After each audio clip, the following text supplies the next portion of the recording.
Hello everyone, I hope you all are doing well. So today in this video we will discuss a very important topic of class 12 physics, which is the photoelectric effect, also known as Lillard experiment. Generally यहाँ पे देखते हैं the emission of electron is possible because of light. Light की वजह से जो electrons का emission होता है that is your photoelectric effect. Introduction part पे अगर हम चलते हैं, यहाँ पे हमने यही लिखा है that with the help of light we will produce a current. Light की help से हम current को produce करेंगे and that is known as PEC, photoelectric current. So for the photoelectric experiment, the diagram involves such parts. Why we need this? Let's see.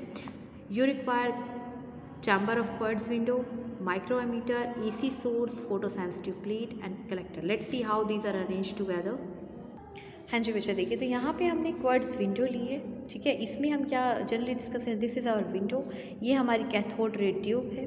इस window से generally क्या होती है कि यूवी रेज क्या करती हैं, एंटर करती हैं। ये विंडो को इसी तरीके से इसे स्पेशली इंक्लाइंड किया जाता है सच दैट जितनी भी रेज आ रही हैं वो सभी यहाँ पर रखी हुई मेटल प्लेट के ऊपर क्या करें, स्ट्राइक करें, क्योंकि हमारा प्रोसेस क्या है, emission of electron with the help of light. तो ये जो लाइट है ये इस मेटल सरफेस के ऊपर क्या करेगी, स्ट्राइक करेगी और इलेक्ट्रॉन्स को इजेक्ट आउट। देखिए इलेक्ट्रॉन्स तो इजेक्ट आउट हो जाएंगे, but what we need, we required PEC, photo electric current हमें प्रोड्यूस करना। हमारा मोटिव फोटो इलेक्ट्रिक करंट को प्रोड्यूस करने का है। देखिए एक्सपेरिमेंट है, that's why we are attaching here AC source, ठीक है। हम यहाँ पर इस एक्सपेरिमेंट में बैटरी को भी यूज़ कर सकते हैं, even though we can use the battery, but why we are using here the AC source, because by with the help of AC source you can switch the polarities. If you are taking initial the polarity here, this part is negative and this part is positive. After switching you will have here this positive and now you will have this negative. We are using microammeter to measure the value of current. So initially what happened here, when the light of threshold frequency incident on the surface of S जो यहाँ पे आपने metal plate जो भी consider की है, एक surface ली है, अगर इसके ऊपर आपकी थ्रेशोल्ड फ्रिक्वेंसी की लाइट इंसिडेंट होती है तो क्या होता है, there is a production of PEC, photo electric current आपका प्रोड्यूस होना स्टार्ट हो जाता है। बेसिकली इसको अंडरस्टैंडिंग पर्पज़ में ले तो देखिए जैसे जैसे आप वोल्टेज को इंक्रीज़ करेंगे वैसे वैसे यहाँ पे करंट की वैल्यू इंक्रीज़ होने लग जाएगी। देखिए अगर आप इनिशियली कंसिडर कर लेते हैं वोल्टेज इज 10 वोल्ट, सपोज कर लीजिए आपके पास 2 एम्पियर करंट है, then voltage is 20, voltage is 30, that means you are increasing the value of voltage and the current is goes on increases. But what happen, is it a steady process? That means every time when you increase the value of voltage the current is going to be increase or not? देखिए just for understanding purpose हम कर रहे हैं। देखिए ऐसे करेंगे, Ohm's law के according यही पॉसिबल है that we is directly proportional to I, that means if we are going to increase the value of voltage current is going to be increase. यहाँ पे अगर हम देखते हैं that initially you have taken the voltage is 10 volt, you have 10 microampere, 15 volt, 20 microampere, just for the understanding purpose. I am not talking about the exact value of experiment, I am just taking about for the understanding purpose. अब देखिए increase करते जा रहे हैं voltage की value को और आपके पास क्या आ रही है, करंट की वैल्यू इंक्रीज हो रही है। बट लेट्स सी यहाँ पे what happening here, you are obtaining 30 microampere on 20 volt, you are obtaining 30 microampere, and 30 volt you are obtaining 30 microampere on 40 volt. Why? You are going to increase the value of voltage, and why the current is not going to be increased? Is photoelectric current continuously increase? This is the question. Is there any limit? क्या उसकी limit होगी, और अगर limit होगी तो क्या limit होगी? Why this is happening here? You are increasing the value of voltage but your current is not going to increase anymore. हाँ जी बेटा, if you are talking about the current that means we are talking about the electrons. अगर आप कोई भी metal, जैसे हमने यहाँ पे एक सरफेस लिया था एस, कॉपर, जिंक, आप कोई भी लेके चल रही है, if you talk about the number of electrons in metal, अगर हम मेटल में क्या करें, मेटल नंबर ऑफ इलेक्ट्रॉन को एटॉमिक नंबर देखें तो एटॉमिक नंबर क्या होता है, फिक्स होता है। एटॉमिक नंबर फिक्स होने का मतलब क्या है, नंबर ऑफ इलेक्ट्रॉन फिक्स हैं, number of electron constant. As we all know that current is I will equal to charge upon time and that charge will equal to n into e। देखिए charge किसके equal है, n e की। अगर ये constant हो गया तो आपका करंट भी, क्योंकि as we all know that current depend upon the charge, जितने चार्जेस होंगे उतना ही तो करंट बनेगा ना। सपोज कर लीजिए आपके पास 80 चार्जेस थे, वो सभी यूज़ हो चुके हैं 30 माइक्रोएम्पियर का करंट बनाने के लिए। तो अब क्या आप वोल्टेज इंक्रीज करेंगे तो क्या करंट इंक्रीज करेगा, नहीं, बिकॉज करंट डिपेंड करता है नंबर ऑफ चार्जेस पे। So you will have a saturate value of current when all the electrons are emitted out from the surface.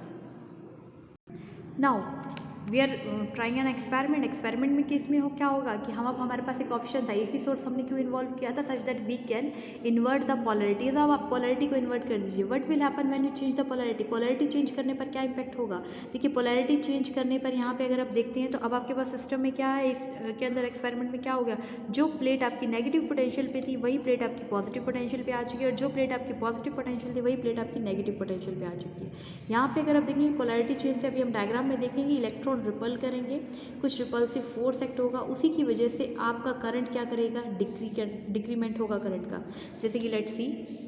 हाँ जी बच्चा देखिए, अभी आपने इसी सोर्स से देखिए ये स्विचिंग का ही दिखा रहे हैं कि पहले आपकी पोलरिटी ये थी, अब आपकी पोलरिटी यहाँ है, आपने चेंज कर दी। चेंज करने का मतलब कि ये प्लेट आपकी जो पहले नेगेटिव पोटेंशियल पे थी अब वो पॉजिटिव पे, जो पॉजिटिव पे थी वो नेगेटिव पे। अब देखिए आपको क्या करना है, एक ही प्लेट को कंसिडर करके चलना है। कौन सी प्लेट हमने फर्स्टली कंसिडर की थी, दिस प्लेट। इसी प्लेट के क्रॉसपॉन्डिंग हमें सब कुछ चेक करना है, क्योंकि यहाँ से अगर हम देखते हैं तो इस सर्फेस से तो इलेक्ट्रॉन एमिट ही कर रहे हैं ना, तो यहाँ पे थोड़ी हम इलेक्ट्रॉन्स को लेके जाएंगे। तो इलेक्ट्रॉन्स को यहाँ से हम कहाँ से कंसिडर करेंगे, इस सी कॉर्नर से। सी कॉर्नर पे देखते हैं अब क्या हो रहा है, जैसे ही आपने पोलरिटी चेंज की, पहले यहाँ पोलरिटी पॉजिटिव थी तो इलेक्ट्रॉन को ये पॉजिटिव क्या कर रहा था, because we all know opposite charges attract each other, तो ये जो पॉजिटिव प्लेट थी वो इलेक्ट्रॉन्स को अट्रैक्ट कर रही थी। बट अभी क्या हो रहा है, यहाँ पे नेगेटिव आ चुका है। नेगेटिव आने की वजह से देखिए अब पोटेंशियल क्या, आपने बैटरी जैसे ही रिवर्स कर दी पोलरिटी, अब आपके पास क्या है, नेगेटिव पोटेंशियल्स हैं वैल्यू की, जैसे आपके पास -10 -20, अब धीरे धीरे bit by bit you are going to increase the negative potential and let's see what happen. हाँ जी, लास्ट की जो हमने केस यहाँ तक स्विच किया तो आपके पास यहाँ मैक्सिमम वैल्यू थी करंट की, सपोज कर लीजिए वो मैक्सिमम वैल्यू आपकी 5 माइक्रो एम्पियर है। तो अभी इनिशियली जैसे ही आप बैटरी चेंज कर दें तो आपके पास उतनी ही वैल्यू रहेगी। ऐसा नहीं है कि स्विच करने से बिल्कुल जीरो करंट हो जाएगा। क्यों जीरो नहीं हो रहा, क्योंकि ऑलरेडी आपके सर्किट में वो करंट, वो इलेक्ट्रॉन्स फ्लो कर रही थी। बट एकदम से जैसे आपने स्विच किया तो देखिए क्या हुआ,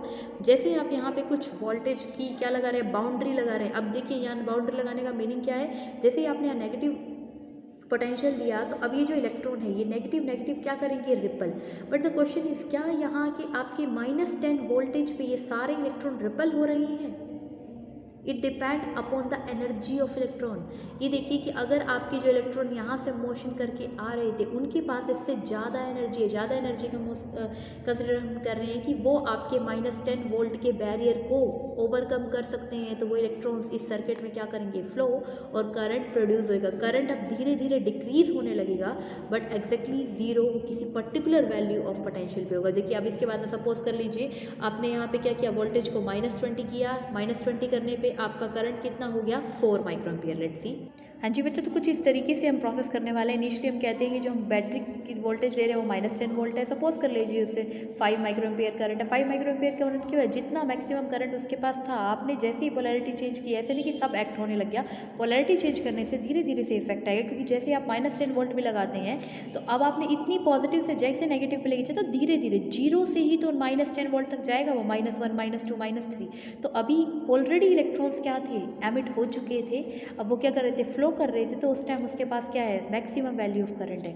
धीरे धीरे जैसे आप पोलैरिटी क्या कर रहे हैं, यहाँ पे इंक्रीज कर रहे हैं, देखिए -10 से -20 -30 -40, तो आपकी करंट की वैल्यू क्या होने लगी, डिक्रीज क्यों हो रहा है। आपकी नेगेटिव पोटेंशियल लगाते ही करंट एकदम जीरो क्यों नहीं हुआ, लेट्स सी। हाँ जी बच्चा, एकदम से नेगेटिव पोटेंशियल लगाते करंट जीरो इसलिए नहीं होता क्योंकि आपके पास जो इलेक्ट्रॉन्स होते हैं, some of these electron have the energy value greater than that of potential barrier. जो आपने यहाँ -10 वोल्ट का पोटेंशियल अटैच किया है उससे ज़्यादा वैल्यू के एनर्जी के इलेक्ट्रॉन हमारे पास प्रेजेंट है, उन इलेक्ट्रॉन्स की एनर्जी उससे ज़्यादा है, तो वो इसको क्या कर जाएंगे, ओवरकम कर जाएंगे इस पोटेंशियल बैरियर को। आफ्टर -20 पे देखेंगे अब कुछ इलेक्ट्रॉन्स ऐसे होंगे जिनके पास एनर्जी अभी भी -20 वोल्ट के बैरियर को क्रॉस करने की है, तो सम इलेक्ट्रॉन, सारे इलेक्ट्रॉन्स नहीं, थोड़े इलेक्ट्रॉन्स जाएंगे, तो आप देख रहे हैं कि करंट की वैल्यू क्या होती जाएगी, कम। अब सपोज कर लीजिए -40 वोल्ट, जैसे ही यहाँ पे आपका नेगेटिव पोटेंशियल इंक्रीज होकर -40 वोल्ट हो चुके, अब यहाँ पे कोई भी इलेक्ट्रॉन्स ऐसे प्रेजेंट नहीं है जिनकी एनर्जी इतनी हो कि वो इस बैरियर को क्या कर सकें, ओवरकम। ठीक है, मैक्सिमम एनर्जी मान लीजिए उनकी, आप सपोज करके चल रहे हैं, कंसिडर कर लीजिए उनकी मैक्सिमम एनर्जी 39 इलेक्ट्रॉन वोल्ट है, बट इतनी एनर्जी यहाँ बैरियर कितना है, 40 का, वो 39 वाला 40 को क्रॉस नहीं कर सकता, तो यहाँ पे आपका करंट क्या हो जाएगा, ज़ीरो। तो वो पोटेंशियल की वैल्यू जिस पे आपके सर्किट में करंट जीरो हो जाए, that potential is your stopping potential. This is a very important point कि जहाँ पे उस पोटेंशियल की value, that value of potential where the current goes to zero, exactly zero हो जाए, वो आपका स्टॉपिंग पोटेंशियल हो जाता है। हाँ जी, यहाँ पे हम डिस्कस करेंगे एक बहुत इंपॉर्टेंट इक्वेशन को। लेट्स सी, जो इलेक्ट्रॉन्स है क्या इनकी एनर्जी मैक्सिमम है या मिनिमम है स्टॉपिंग पोटेंशियल पे। These electrons have maximum energy. Maximum energy generally आप देखते हैं, पहले हम चेक कर रहे थे, अब देखिए आपने धीरे धीरे से इंक्रीज किया 10 से 20, 20 से 30, ऑब्वियसली 30 तक भी कुछ इलेक्ट्रॉन्स थे जिनके पास एनर्जी थी जो ओवरकम कर पाए। अब भी कुछ इलेक्ट्रॉन्स है, जैसे हम देखते हैं, हमने कहा कंसिडर किया कि अगर आपने 40 वोल्ट का नेगेटिव पोटेंशियल लगाया तो अब यहाँ पे ऐसे कोई इलेक्ट्रॉन नहीं है, बट उनकी मैक्सिमम एनर्जी थी इस पॉइंट पे। तो मैक्सिमम एनर्जी ही किसके इक्वल होएगी, यहाँ पे किसके इक्वल होएगी, स्टॉपिंग पोटेंशियल की। This is very important conclusion that stopping potential क्या है, when ever there is a concept of stopping potential the energy of photo electrons, जो हम डिस्कस कर रहे थे, जो भी इलेक्ट्रॉन्स निकल रहे हैं उस लाइट की वजह से उनकी एनर्जी क्या हो जाएगी, maximum. That maximum kinetic energy of photo, क्योंकि एमिट हो रहे हैं तो कौन सी एनर्जी होगी, काइनेटिक एनर्जी होगी ना, मोशन कर रहे हैं वो। वर्क किसके इक्वल होता है, चार्ज इंटू में पोटेंशियल। हाँ जी, वर्क डन हम जनरली बात कर रहे हैं, ये वर्क इजिकल टू डब्ल्यू क्यों लिखा है, क्योंकि स्टॉपिंग पोटेंशियल ये भी तो एक वर्क हुआ ना। हाँ जी, उस पर्टिकुलर पोटेंशियल को हम वी नोट से रिप्रेजेंट करते हैं। That means E V note किसके इक्वल हो गया, उस मैक्सिमम काइनेटिक एनर्जी के जो कि फोटो इलेक्ट्रॉन की है, that is your half mv² maximum. में स्टॉपिंग पोटेंशियल के ऊपर इलेक्ट्रॉन्स की एनर्जी क्या होती है, maximum. They acquire the maximum velocity.